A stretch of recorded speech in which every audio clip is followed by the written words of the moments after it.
want to talk to you about an 18-year-old patient of mine named Jordan. While playing soccer last fall, Jordan's head was struck by the elbow of an opposing player, leaving him with a concussion. The current treatment, no mental or physical activity until he felt better. So that means no TV, no computers, no books, no exercise, not even texting. But beyond the migraine-like headaches and dizziness, the irritability and difficulty concentrating, Jordan's emotions were all over the place. One moment he was happy, the next crying uncontrollably for no discernible reason. Knowing that I had gone through a similar experience with my own concussions, Jordan came to see me and, fighting back tears of frustration, said, "Sandy, why am I feeling like this? What's causing this, and when am I going to feel like me again?" These are the questions that are at the heart of my research on concussions.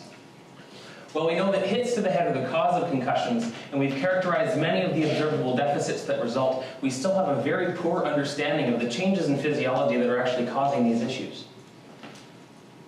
My research explores this missing link and looks at relationships between head impact biomechanics and changes in control of blood flow to the brain, and how those changes relate to the symptoms and deficits in brain function that we observe clinically.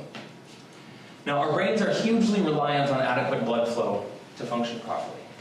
For example, when an area of the brain becomes active, in response we see an increase in blood flow to that particular area.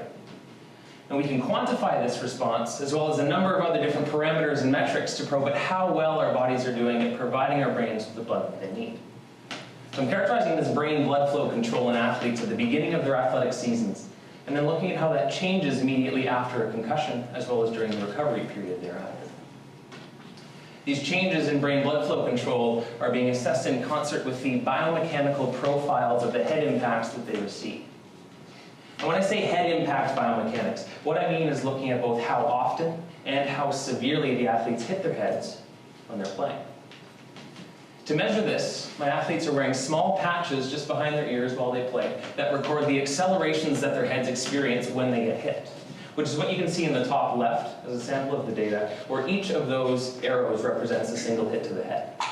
This allows us to test the assumption that bigger hits lead to worse injuries. My early results have been very promising and suggest a link between the exposure to head impacts and the degree of compromise in brain blood flow control, with correlations to how well the athletes are able to focus their attention on a particular task. Now, by gaining a better understanding of the physiology and the changes in physiology that underlie concussions, we're opening new avenues that will enable us to more reliably and more objectively detect when a concussion has occurred, determine how a patient is progressing in their recovery, and develop new interventions to help the hundreds of thousands of kids like Jordan, maybe some of you in the audience, maybe some of your children in the audience, get back to feeling like themselves sooner than later. Thank you.